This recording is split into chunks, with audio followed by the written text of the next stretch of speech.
Hi everyone, Kathleen here from Kath's Relic Revival. I'm going to give you a little rundown on this month's crafty kit. You are going to be making something that's going to end up looking like that, but whatever colors you choose or whatever colors are in your package.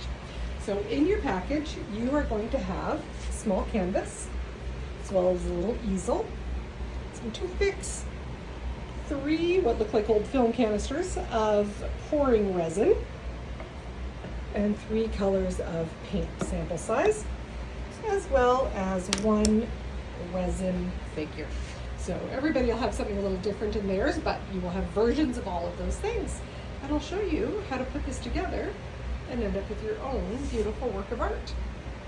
All right, so one of the first things that you want to do is take your little figure that you have in your pack and get that painted.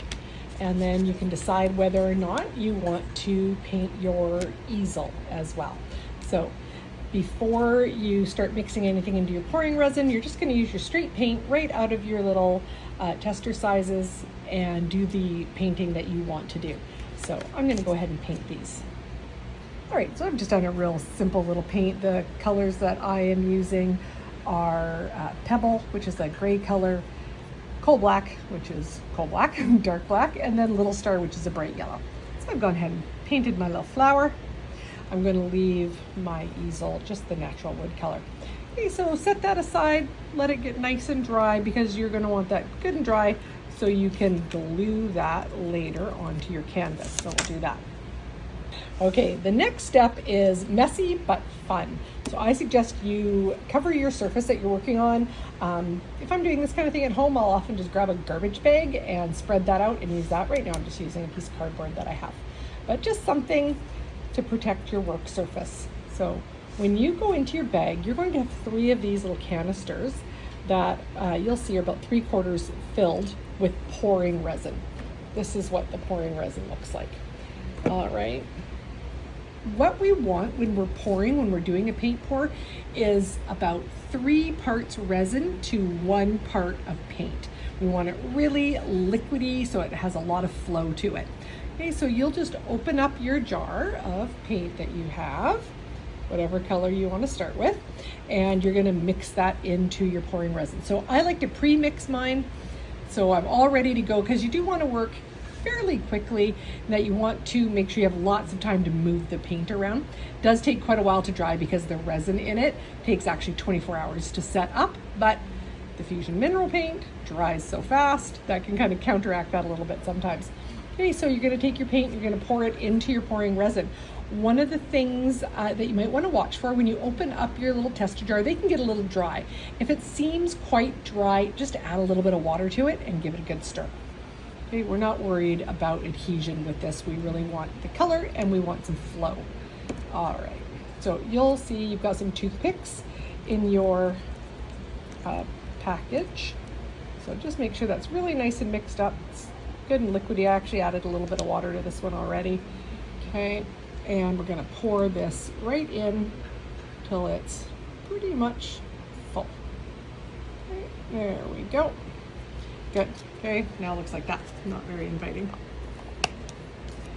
And then take your toothpick and gently stir that so you don't make a mess. But you want to stir it until it's completely incorporated. What I usually do is I start it going with a good stir, then I put the lid on, make sure it's on nice and tight, put my fingers over it, and give it a good shake.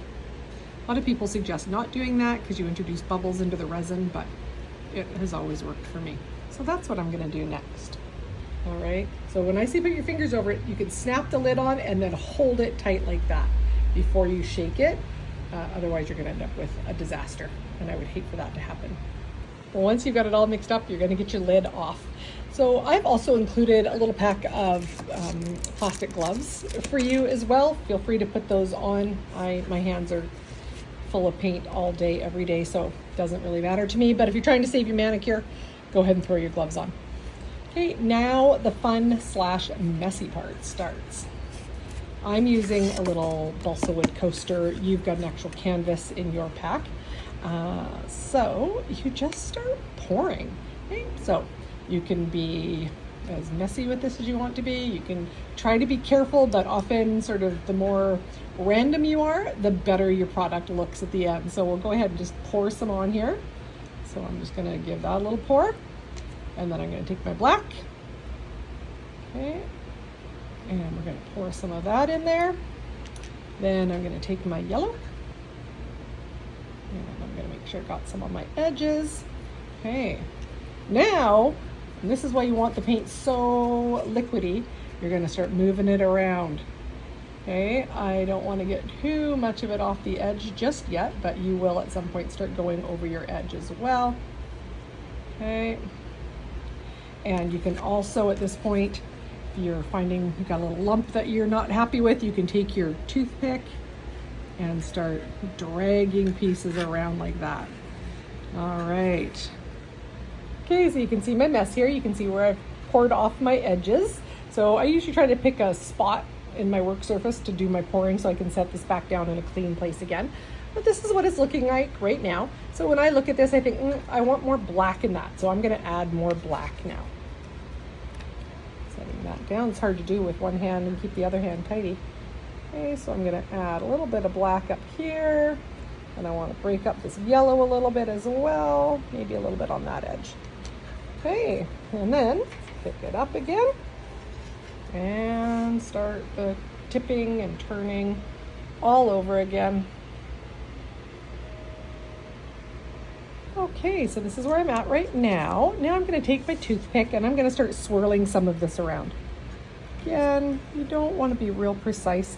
Look for any empty spaces that you have like this. You can either swirl a little bit of paint in there, or you can just drip a bit more paint in from your containers. You'll have plenty to work with. I want to bring a little more yellow down into there, so I'll do that. Got a little empty spot here. Let's draw some of this black up. There we go. And I've got some nice yellow happening over here on the edge. Take this, pull it a little bit. So that's not pulling as much as I want to. I think I'm going to hit that with just a tiny little bit of gray there on that edge. And I've just lost my clean workspace because I didn't move it. This is why I use a big garbage bag when I'm at home. So I've got lots of space. There we go. Okay, and you can keep playing with this until you're happy. My caution would be that you don't overdo it. Sometimes people get so involved in the mixing, you end up actually mixing the colors together. So you end up with, some blend of your three colors. You definitely want to get some separation in the colors. You want to see the individual colors, see this marbling effect here. That's what you get from the tipping. And you can pick it up at any time, do a little bit more tipping while it's still wet. Okay, that looks good. I'm happy with that. When I do this process, I'm a big fan of having some baby wipes handy. I use baby wipes to clean my hands off constantly during the day. If you don't have that handy, then just make sure you either have a wet washcloth that you don't mind getting messed up, or some wet paper towel, just so you can wipe your hands off as you need to, as you're going. One of the last steps that we're going to do with this now is going to take our toothpick and we're just going to scrape down here, and I'm just scraping along my edges. And what I'm doing here is just making sure that I've got everything that's come down over the edge. Okay, not as important with these small pieces, but with the canvas that you'll be using has a thicker edge. Just want to make sure your edges are nicely covered as well. Okay, I am a big fan of how that looks. Love it. Now, what we're going to do is take our painted piece, and we're going to use the resin that's in here to set your piece in. Okay, so I want this right in the center. You don't have to put yours in the center. You can put it wherever you want. Once you put it in though, it's done. So I'm gonna set it in. I'm just gonna get it close and then just kind of drop it. There we go. So I'm using the resin to glue that on. Just pushing down on it for a second, just because I'm using thin balsa wood, which means it's warped a little bit from the moisture of the paint. Okay, so you can see I sort of messed up my center. That's no big deal. I can fix that once everything is dry. Now, as I look at my edges, Can you see right here? Let's get focused in there. Got a few little spots that just didn't cover. So you can take some of your paint that you dripped off and you can fill in your edges there. Okay, very cool. So we're gonna check all the rest of our edges. Make sure we're good. Yeah. Okay, you wanna do this while the paint's still nice and wet. Okay, excellent. Now, I'm even going to now take my a clean toothpick, and I'm just going to grab some of this more solid color black that I have over here, and I'm just going to dot that in here. I kind of actually like that swirly look in there, so I'm just going to embrace my initial mistake because I think that looks cool. There we go, love it. Now, this then has to be set aside to dry for about 24 hours or so, and then you can pop it up on your easel. And you are going to have something that looks like this. It'll be fairly glossy because the pouring resin is a high gloss. All right, I've thrown a little extra for you in your bags, and it is just a piece of brown balsa. I use these to make coasters all the time. What's really fun is to take your mess and see if you can make some other art with it. So take your coaster, take one side, and just sort of gently pop it onto your mess, lift it straight up, and you can see we've got a little something going on there. Okay, keep doing it until you look like you've got all of your sections covered. Try not to use the same part of it more than once because it becomes muddled quite quickly. All right, let's see here. Excellent. Okay, I got a couple more bits that I want to get. This is where you're really getting dirty at. There we are. And I got a little bit over here I'm going to try to get. Nice. All right. Now, what I'm going to do now is I'm just going to let this sit and dry. And when it's all dry, it'll have a fairly smooth surface. It'll be a little bit bumpy because of the way we applied the paint there, but fairly smooth. Then I'll throw some felt feet on the bottom of that and have myself a cool looking coaster. I hope you guys enjoy your kit. If you would like to buy any pouring resin, I do have it here at the store. It comes in 500 ml bottles and it's $27.99. All right, any questions, as always, feel free to email me or text me. I'm here to help.